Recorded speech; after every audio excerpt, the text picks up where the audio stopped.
Bengal Chief Minister Mamata Banerjee had been at the forefront of the opposition to the Citizenship Amendment Act implementation, and even as citizenship certificates are being given out to Hindu refugees from Bangladesh living in Bengal since 2012 and even before. Mamata Banerjee accused the BJP of following a policy of divide and rule. The BJP has hit back, accusing Mamata Banerjee of rolling out the red carpet for Rohingyas and illegal infiltrators, but opposing Hindu refugees from Bangladesh getting citizenship. But what's the buzz on ground, and will these citizenship certificates impact the last round of polling? Anupam Mishra on Ground Zero with this report.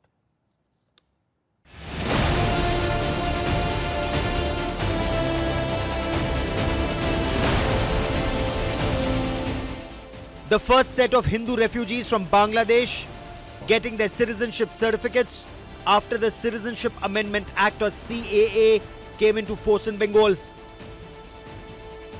As the Hindu refugees heaved a sigh of relief and celebrated, the BJP came out all guns blazing, targeting Bengal Chief Minister Mamata Banerjee for opposing the CAA.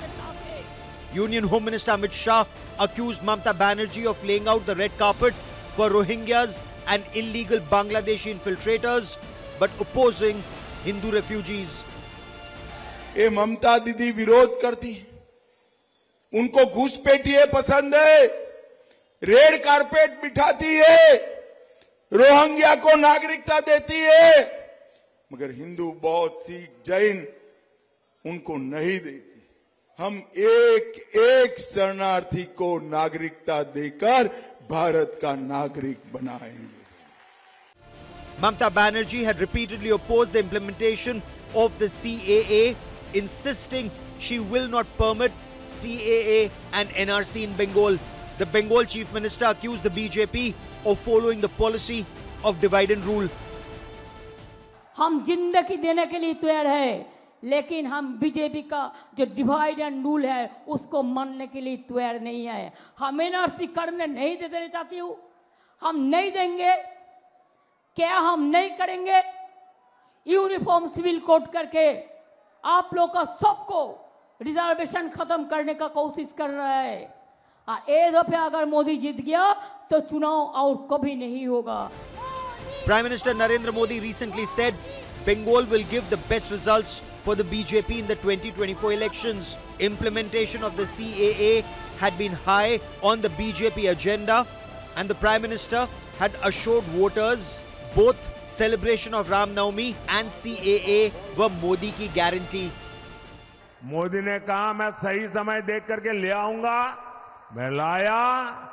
अब उनको हाथ पैर पछाड़ रहे हैं, पहले कहते थे लागू नहीं करूंगे, लागू हो गया।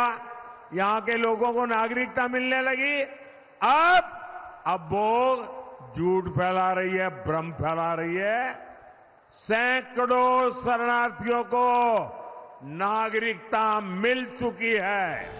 The head of BJP IT cell and co-in-charge of Bengal, Amit Malviya, took to social media platform X on the granting of CAA to say Mamata Banerjee screamed from the rooftop that she won't allow CAA to be implemented, but could do nothing to stop it.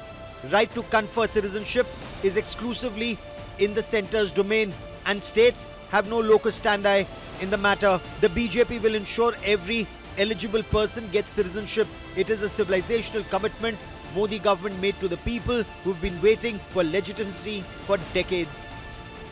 The timing of the implementation of the CAA in Bengal, hours before the final phase of polling in the 9 seats of Kolkata, has also added fuel to the political fire. With Anupam Mishra in Kolkata, Bureau Report, India Today. Is the implementation of the CAA and handing out citizenship certificates to Hindu refugees following a policy of divide and rule? Is CAA implementation a loss of face for Mamata Banerjee? Is the timing of handing out these citizenship certificates curious? Let's throw this open to a panel of experts on the broadcast. Joining me on India First is Shazia Ilmi, spokesperson of the Bharatiya Janata Party. Tausif Khan is a political analyst and advocate and will give us the Trinamool Congress perspective. And Jayanto Ghoshal is an ace political journalist with absolutely perfect perspective on what's happening in Bengal. Tausif Khan, is there merit in the BJP saying Mamata Banerjee rolls out the red carpet for Rohingyas and illegal infiltrators in Bengal, but is opposing Hindu refugees from Bangladesh getting citizenship, sir? Gaurav, you see, Assam NRC is a testimony to the fact that most of the people who were put into detention camp and kept outside the purview of citizenship were the Hindus and Bangladeshi Hindus. So we have an example of how NRC was conducted in Assam and what was the result of that. Now, so far Bengal is concerned, BJP is mainly targeting a voter bank in the form of Matwa community. Now, the Matwa community, a lot of them, many of them hold already they have voter card, already they have Aadhaar card. So the question that they are asking, and even public meetings are being held in this election season, and they're asking this question from the community. When they already have voter card and Aadhaar card, why go through this hassle of applying for a citizenship under CAA? There are so many cons to it. Now, the first is that you have to first declare that you are a foreigner. As of now, under Mamata Banerjee, since they are holding all these documents, Mamata Banerjee has said time and again that they are the citizens of India, and Mamata Banerjee government has given land rights to them. They have land patta rights as well. So now, if they want to apply under the CAA, they have to first declare themselves as a foreigner, then go through the hassle and process of getting a citizenship. Again, there is no certainty once the NRC process begins. What happens then? So the question is whether I'll come to you on NRC in just a moment, but my question to you was very specific about CAA and Bengal. You started with NRC in Assam. I'll come to NRC in Assam in just a moment, and yet 8 people applied and got citizenship under CAA today. Why is Mamata Banerjee opposed to those people getting those certificates? But Shazia Ilmi, Mamata Banerjee accuses the BJP of following a policy of divide and rule, dividing Hindus and Muslims to win elections. CAA is being seen through this prism to other the Muslims through NRC, ma'am. So I really like the way my friend from TMC tried to deflect the issue, convolute the issue, confuse the issue, and make it about something else, because he knows very well that CAA is a law of the land. It is a promise given not just by Modi ji, but as Amit Malviya said, a civilizational commitment starting from Mahatma Gandhi to many leaders of that time who were to give this promise to those who did not long or wish or ask for partition, but have been persecuted because they were not Muslims, having gone to the 3 countries which are theocratic states. So it's all very obvious. It doesn't impact Indian Muslims at all. But we see how this has been used as a ruse to not just fool our Muslim brothers and sisters and create this kind of a canard and spread and fuel insecurity, but also to solidify and cement the vote bank politics, to say, here we are to protect you. I mean, nothing can be further from truth. Okay. And I think this is the biggest disservice, not to our Hindu brothers who've been persecuted, who are coming from Afghanistan, Pakistan and Bangladesh, but to our Muslim citizens here in this country who are being used and fooled and hoodwinked into believing that they could be rendered stateless because of CAA, which we all know does not even impact them. Just imagine how treacherous they are on all sides. You're accusing the TMC of being treacherous, but let me take this to Jayanto Ghoshal. Jayanto Ghoshal, is the timing of implementation and handing out CAA certificates in Bengal, the first Hindu refugee from Bangladesh getting the citizenship certificates barely 48 hours before the final phase of polling, is that curious? And in your appreciation, will it have any impact in the final phase of polling? This is a very interesting situation for a political analyst in West Bengal, because this now, it is just last leg, and first is the last phase of the election. And this scenario, it is very interesting. It's a conflict between the Hindu vote consolidation and you can say the politics of polarization one side. The other side is the vote bank, Muslim vote bank politics. And Mamata's advantage is that 30% Muslim vote. She has campaigned for the last all phases, I mean, this is the last phase now. Yes. All these phases, what was her campaign? Her campaign was that through CAA, the Muslim brothers and sisters, you have to go to Pakistan, Afghanistan, Bangladesh, and this Muslim vote bank. You know, in Assam also BJP got dividend out of this strategy. Now BJP is very, I mean, in the last moment, very aggressive, and 8 to 10 people got, last Wednesday, they have given this citizenship, and this is a, I mean, the Home Ministry has taken initiative, but all the phases where the Matua community is there, that, I mean, the Ranaghat, Krishnanagar, now Barasat and these constituencies, Matua community was not that dominant. Those dominant seats already over, and it's very complicated. Mamata is saying that Santanu Thakur, you are the Minister of Government of India. Yes. And now you have to say that you have, because Santanu has said that he will apply for the citizenship. Immediately Mamata has said, then how you remain cabinet minister? I mean, you are state minister, yes, but how you became minister? Because you are foreigner. So now you are seeking for the citizenship, but you are, as a member of parliament, as a minister, already you are part of the citizenship. So a lot of layers and confusion. I treated it not as a legal issue. Now it is a very political campaign. Absolutely political at this stage. And Tausif Khan, it's being argued by several analysts that the implementation of CAA in Bengal is being seen as a major loss of face for Mamata Banerjee. She repeatedly said, I will not let the CAA be implemented in Bengal. But the BJP says citizenship is not a state issue. It was her rhetoric to reach out to a certain vote bank, and that's now been called out, sir.